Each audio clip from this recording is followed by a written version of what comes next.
Ya, assalamualaikum warahmatullahi wabarakatuh. Perkenalkan, nama saya Nur Muhammad Fauzi.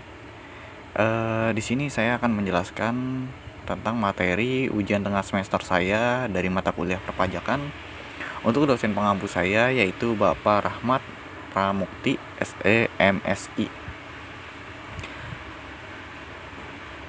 Di sini saya menyusun video ini sendiri, yaitu berikut ini adalah nama saya dan juga NIM juga program studi.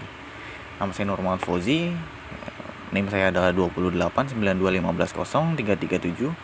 Dari program studi saya yaitu manajemen yang membahas tentang yang pertama, fungsi pajak bagi kita sebagai wajib pajak atau masyarakat wajib pajak maksudnya. Yang kedua, menjelaskan pandangan saya tentang pajak ke depannya nanti.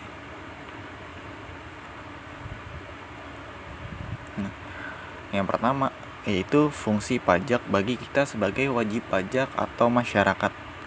Pajak mempunyai peranan yang sangat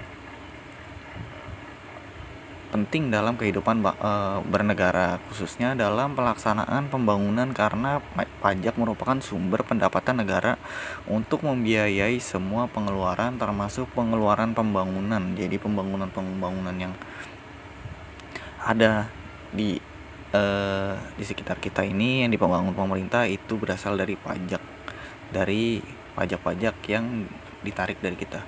Pajak adalah kontribusi wajib masyarakat kepada negara yang terutang, baik sebagai orang pribadi ataupun badan usaha yang bersifat memaksa. Jadi harus ya, berdasarkan undang-undang dengan tidak mendapatkan imbalan secara langsung, dan digunakan untuk keperluan negara bagi sebesar-besarnya kemakmuran rakyat. Pembayaran pajak merupakan perwujudan kewajiban dari peran serta wajib pajak untuk ikut secara langsung dan bersama-sama melaksanakan pembiayaan negara dan juga pembangunan nasional.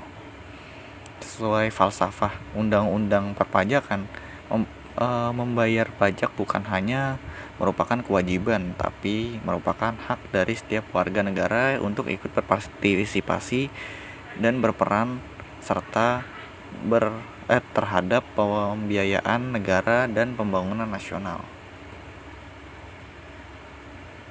Itu tadi adalah yang pertama ya. Yang sekarang yang kedua, yaitu pendapat saya terkait pajak saat ini dan juga ke depannya.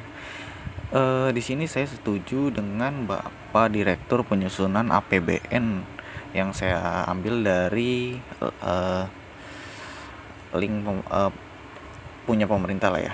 Katanya pajak bukan hanya sebagai sumber penerimaan dalam APBN, namun pajak juga memegang peranan penting dalam upaya menjaga dan pemulihan ekonomi. Kata dia, pajak diharapkan bukan hanya berperan sebagai instrumen pembiayaan dalam APBN, namun pajak juga harus berperan besar dalam memberikan stimulus secara menyeluruh terhadap pemulihan ekonomi nasional, khususnya masa pandemi ini. Yang kemarin ya, masa pandemi itu ya. Jadi diharapkan nggak cuma jadi instrumen pembiayaan APBN, tapi juga berperan besar untuk membantu masyarakat khususnya di masa pandemi kemarin. Nah, walaupun sudah cukup transparansi pandangan saya, mudah-mudahan kedepannya bisa lebih baik lagi terkait fleksibilitas pengelola keuangan negara di masa pandemi.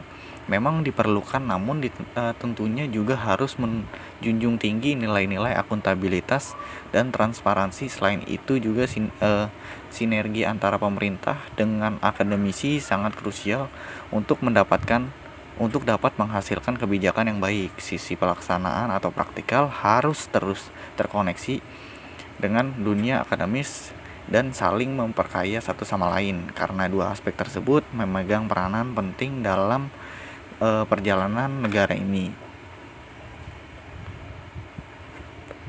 Nah, dan saya juga setuju dengan Bapak Artidiatun Aji yaitu dia merupakan dosen Fakultas Ekonomi dan Bisnis di Universitas Gadjah Mada.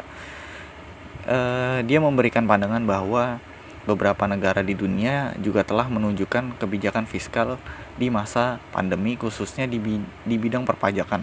Adaptasi dalam kebijakan jadi kunci kesuksesan dan keberhasilan implementasi dari kebijakan tersebut. Dukungan yang lebih spesifik menjadi pembeda dalam hal kebijakan berbagai negara-negara, termasuk kategori negara berkembang. Kebijakan yang dapat dijadikan rujukan antara lain kebijakan stimulus fiskal oleh Amerika Serikat yang berupa beberapa rangkaian kebijakan pelonggaran pajak dan juga tunjangan bagi masyarakatnya. Adapun bentuk dari pelonggaran yang dilakukan oleh pemerintah AS yaitu antara lain berupa pelonggaran pajak untuk tunjangan manfaat pengangguran. Selain itu juga beberapa paket stimulus berupa pemberian subsidi kepada sekolah dan pusat perawatan anak juga diberikan oleh pemerintah Amerika Serikat.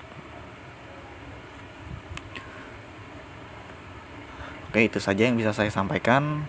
Mudah-mudahan bisa dimengerti, dan saya mohon maaf apabila ada kata-kata yang salah. Assalamualaikum warahmatullahi wabarakatuh.